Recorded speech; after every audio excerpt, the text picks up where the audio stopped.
Before MCC Rising 2, you will have seen a Spanish speaking team before. That is MCC 31's Red Rabbits, with all of the content creators obviously speaking Spanish in the event. And they really dominated and winning the entire event in MCC 31. And a couple of months later, a new team that is the same sense is here. And they are really the random Brazilians. But a year later, how are they keeping up after MCC?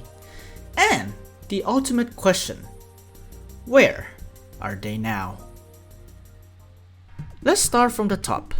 The Green Geckos consists of all Brazilian content creators of Kalinda, Caramelo, Pisato, and Wendy Jr. Hi, my name is Wendy. I do mainly content about Stardew Valley, but I also enjoy Minecraft a lot. I'm always playing it, and I was part of MCC Rising 2.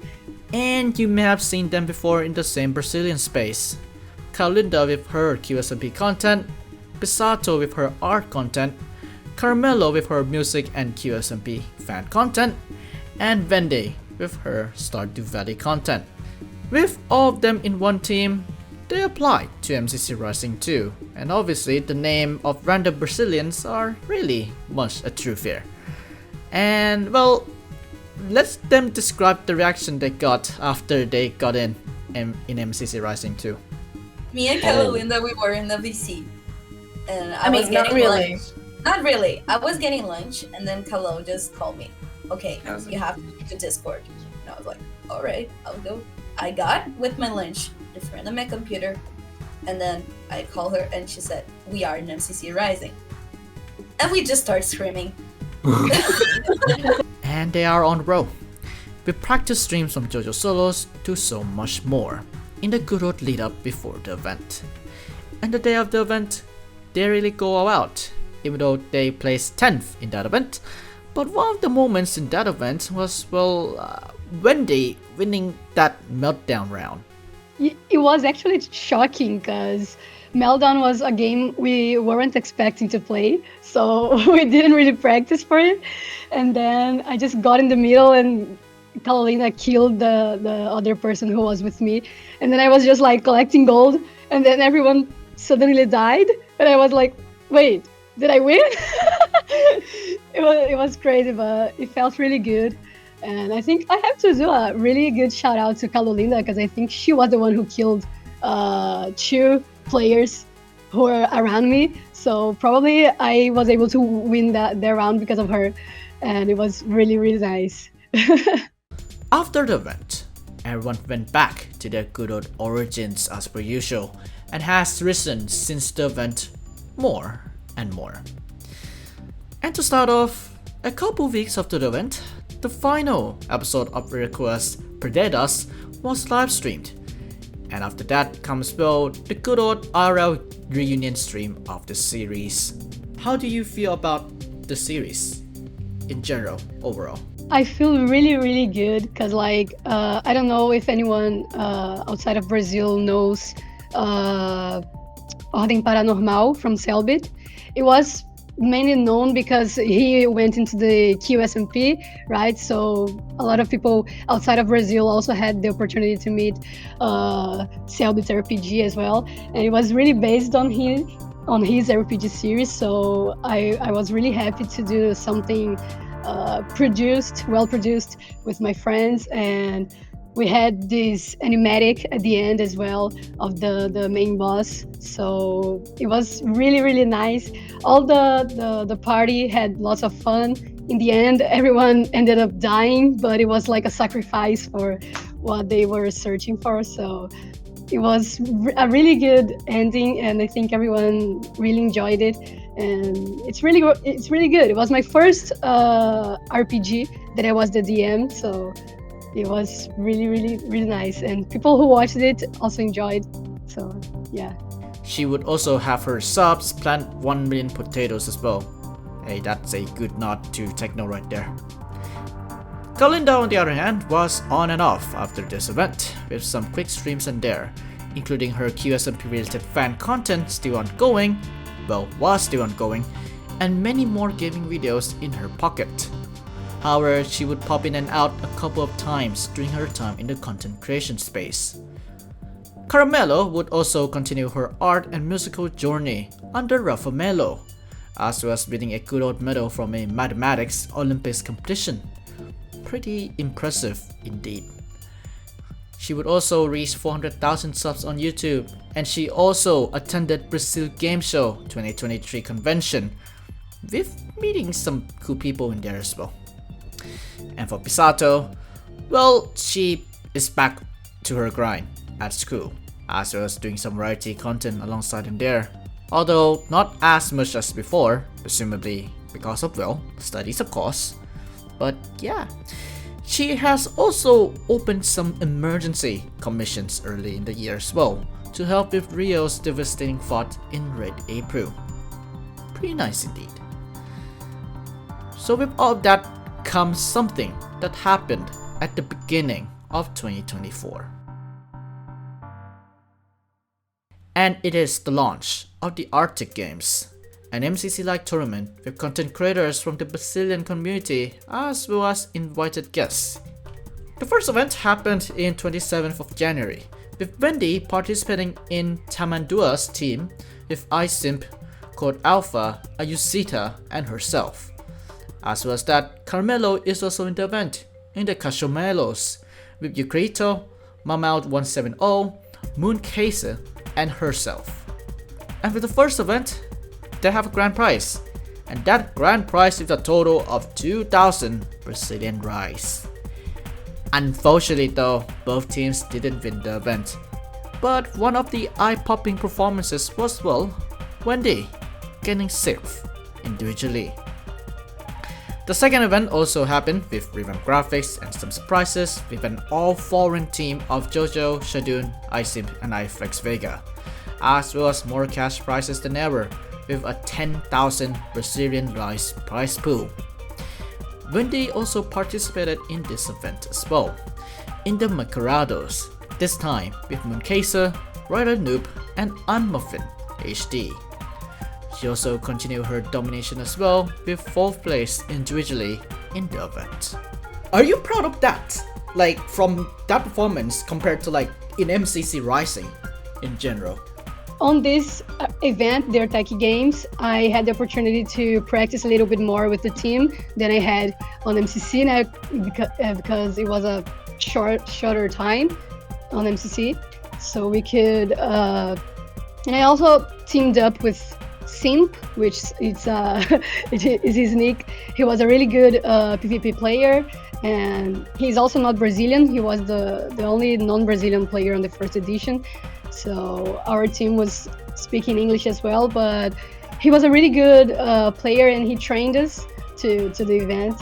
So I think I got a lot better from MCC to the Arctic Games, and I was really proud of our results. Yeah. So out of the two events, what game do you like the most? Cooking Mama, of course. It was the Tag Chefs, the main game of Tag Chefs. Yeah, I love this game. It's just really fun because it's based on Overcooked, and it's a game I really enjoy. Overcooked, and it was super nice. I love it. 2 more events happened under the Arctic Games brand, although not following the same format as with the other 2. One being the Infinite Tag event, which is inspired by Villeneuve, and the other being a spin-off event of the Arctic Games Chef, based on one of the games in the original format, Cooking Mama. And Wendy participated in all of those 2 events. And for Arctic Games Chef, her team of herself, Gabriel Life, Smajor, and Problems won the event, even against a team of very competitive players of Olgar, Ghosty Fruit, and more. Yeah, it was crazy, mainly because on the day of the event, one of our teammates couldn't play, so we had to text a lot of people like, can you play with us, please get in the team, we need someone. And then we got together and we could play. We got along really well, and I think one of the main reasons we also won from against this team, this really strong team, is because we already had chemistry. Like me, Gaber, and Smartshell, we played together a lot on the past months, and we had already played Cooking Mom. I think the other team hadn't played it before.